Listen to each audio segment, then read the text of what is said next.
नमस्कार दोस्तों। पिछले हफ्ते दुनिया में एक बहुत ही महंगी ट्रेजेडी हुई जिसमें बहुत करोड़पति लोग शामिल थे और वो एक ऐसे मिशन पे जा रहे थे जो शौकिया था, कोई ज़रूरी नहीं था। कहते हैं कि शौक की कोई कीमत नहीं होती। उन्होंने 2-2 करोड़ की टिकटें ली थी टाइटैनिक जो डूबा हुआ जहाज़ है उसको पास जाके देखने की। हालाँकि वीडियोज़ बहुत हैं उसके, फ़िल्में बन चुकी हैं, पर फिर भी कुछ लोगों को ऐसे एडवेंचर करने का शौक रहता है। और ये 5 लोग जिसमें एक उनके सीईओ भी थे, शामिल थे उस बोट और कैप्सूल नुमा चीज़ के साथ जिसका नाम रखा था टाइटन। सबसे पहले तो ये देखते हैं कि इसको कहा जा रहा है ये एक पनडुब्बी थी। ये एक पनडुब्बी नहीं थी, सबमरीन जिसे कहा जाता है वो नहीं थी, ये एक सबमर्सिबल था। यानी ये एक कैप्सूल था स्टील का, कार्बन फाइबर का बना हुआ, जिसमें 5 बंदे अंदर बैठे थे और उसको नीचे समुद्र में डाला गया था। सबमरीन और सबमर्सिबल में फ़र्क ये है, सबमरीन अपने आप सेल्फ डिपेंडेंट होती है, उसमें अपने सिस्टम होते हैं ऊपर आने के, नीचे जाने के, और सारा कुछ उसमें ऑक्सीजन वगैरह का बंदोबस्त प्रॉपर होता है। सबमर्सिबल जो है एक कैप्सूल की तरह होता है जिसे किसी शिप से नीचे उतारा जाता है और वो शिप उसका मदरशिप होता है जिससे उसको कंट्रोल किया जाता है। न्यू फाउंडलैंड में काफ़ी विंटर रहती है और ऐसे एक्सपीडिशन पॉसिबल नहीं है। इस बार उन्होंने डिले करने के बाद ये मिशन अंडरटेक किया क्योंकि उन्होंने कहा कि एक विंडो थोड़े दिन की खुली है और उसी में हमें ये मिशन करना है, तो इस तरह से ये मिशन पे गए जो आखिरी मिशन साबित हुआ।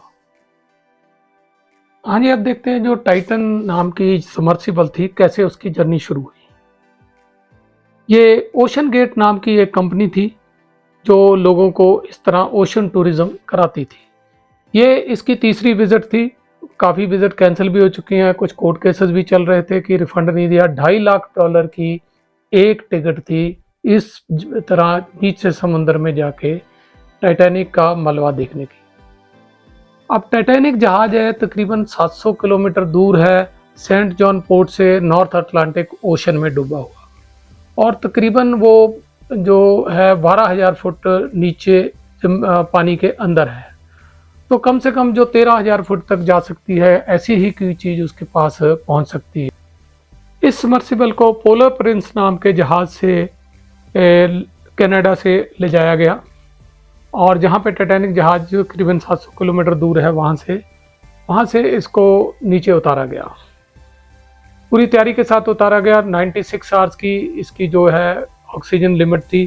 हालांकि ये सफ़र तकरीबन 9 घंटे का था जिसमें नीचे जाना और वापस आना था। ये सबमर्सिबल तकरीबन 22 फुट लंबा और 8.5 फीट चौड़ा है, गोलाकार आकार का है जिस तरह की आप तस्वीर में देख रहे हो, और इसके आगे एक बड़ा सा शीशा लगा है जिससे आप उसको देख सकते हो।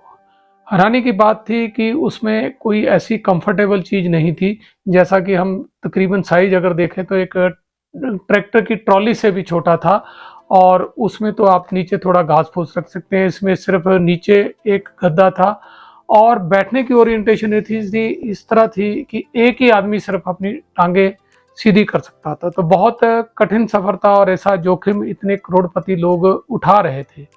वहाँ से जब ये 17 तारीख को संडे को इसको छोड़ा गया तो कुछ ही घंटों बाद, तकरीबन 2 घंटे बाद इसका संपर्क टूट गया। काफ़ी कोशिशें करी गई, ढूंढ नहीं पाए और ना ही दोबारा कांटेक्ट हुआ।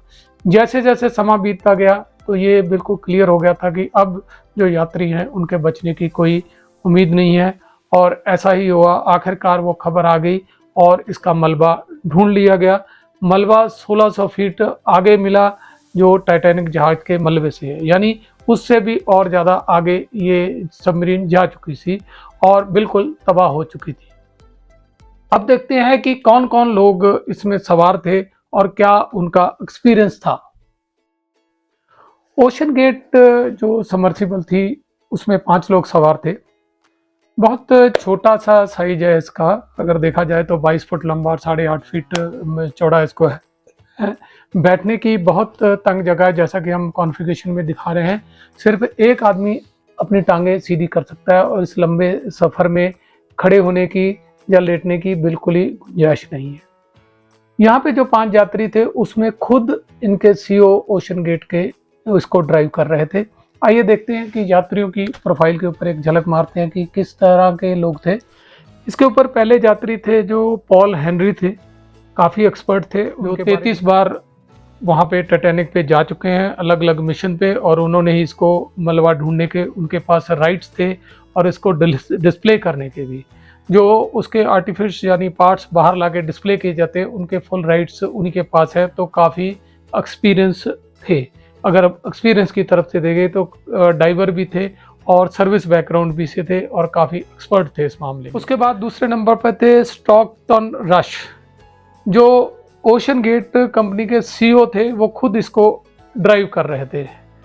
अब देखने वाली बात यह है कि इसके ऊपर काफ़ी रिसर्च करी गई थी या नहीं करी गई थी, ये तो जांच का विषय है। इसकी कोई सर्टिफिकेशन नहीं थी और इसका रीजन जो मिस्टर रश देते थे कि मैं रिस्क लेने वाले में से हूँ, रूल तोड़ने वालों में से हूँ, क्योंकि रूल तोड़ने वाले ही कुछ नया पैदा करते हैं। हालांकि उन्होंने नई चीज़ बनाई और उसका इस तरह से खुद उनके साथ ही अंत हो गया। तो इसके ऊपर काफ़ी सेफ्टी के ऊपर, क्योंकि कहा जा रहा है कि सेफ्टी कैसे हो, इस तरह की कोई चीज़ पहले बनी नहीं थी, कोई लॉ नहीं थे कोई, जैसे कि आजकल इंडिया में है कि मोटरसाइकिल को काट के पीछे रेडी बना के चलाया जाता है, तो वो मोटर व्हीकल एक्ट में है ही नहीं। तो उसके ऊपर क्या लॉ होंगे और क्या उसके सेफ्टी होंगे और क्या कोई डायरेक्शन होंगे। तो ये एक इसी तरह का जुगाड़ था जिसके ऊपर कोई लॉ थे ही नहीं और ना ही इसकी कोई सर्टिफिकेशन हुई थी। ये बात कई बार चैलेंज भी हुई थी। इसके बाद एक यात्री थे हमीश हार्डिंग, करोड़पति थे, वो भी बिजनेसमैन थे, यूके से थे। वो भी ओशन देखने के चाहवान थे और वो भी इसमें सवार थे। उसके बाद 2 यात्री और थे, शहजादा दाऊद और सुलेमान दाऊद, पिता पुत्र थे। शहजादा दाऊद एक बिजनेसमैन थे पाकिस्तानी मूल के, जो यूके में सेटल थे, बहुत अच्छा बिजनेस था उनका। और उनका बेटा 19 साल का था सुलेमान, जिसकी ये जिद थी कि फादर्स डे पे उनको इस एडवेंचर पे लेके जाना है। 2-2 करोड़ की टिकटें यानी 2.5 लाख की टिकटें जो ली उन्होंने, वो उनको यानी एक तरह से उन्होंने इतना पैसा खर्च के अपने लिए मौत ही खरीद ली।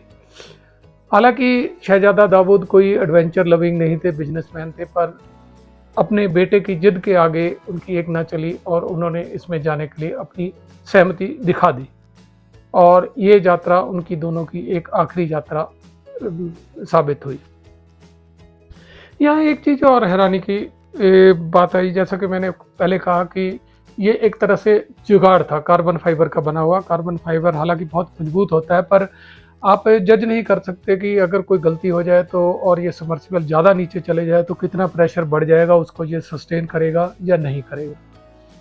इसको हैरानी की बात है कि कोई प्रोफेशनल इक्विपमेंट ना लेके जो ऑफ द शेल्फ चीज़ें अवेलेबल थी उनके साथ कंट्रोल किया जा रहा था।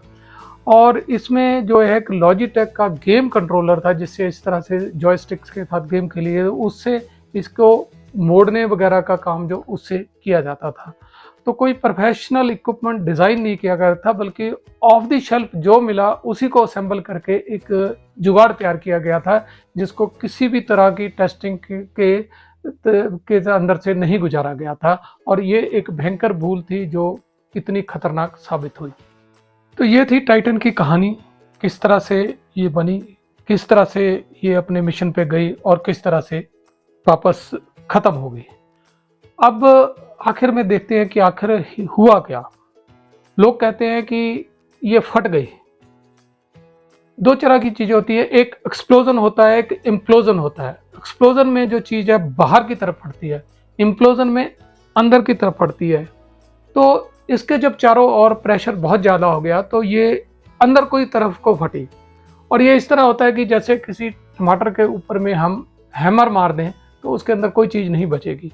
तो इसलिए यहाँ पे इम्प्लोजन के कारण अगर ये बाहर को फटती तो शायद वो डेड बॉडीज भी बाहर को जाती और उनके कुछ अंश मिलते। क्योंकि ये इम्प्लोजन के कारण अंदर को फटी है तो कोई उम्मीद नहीं है कि उसमें कुछ भी बचा होगा, क्योंकि इतने प्रेशर से उनके ऊपर पड़ा होगा कि सारी बॉडीज़ के और सारे सामान के चिथड़े उड़ गए। हालांकि शिप जो था इसका पोलर प्रिंस वो वापस आ गया है न्यू फाउंडलैंड में, और उनसे भी इंक्वायरी करी जाती है। जो शिप है पोलर प्रिंस वापस आ गया न्यू फाउंडलैंड में, कनाडा में। उस पे के ऊपर में अभी जो इन्वेस्टिगेशन चल रही है उसको चेक किया जा रहा है कि किस तरह से फेलियर हुआ, कैसे लॉन्च हुआ था और क्या क्या कंट्रोल थे वहाँ। इंक्वायरी एक तरफ है पर जो डिज़ास्टर था वो हो चुका है।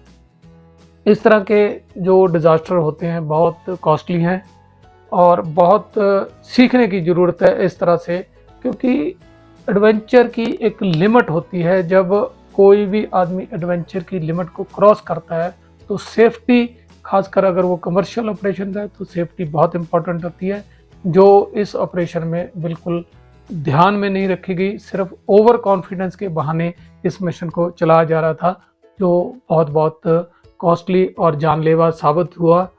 देखते रहिए वीडियो, इस तरह की वीडियो हम आपके साथ शेयर कर रहे हैं। देखिए, शेयर करिए और लाइक करिए, सब्सक्राइब करिए हमारे चैनल को। धन्यवाद।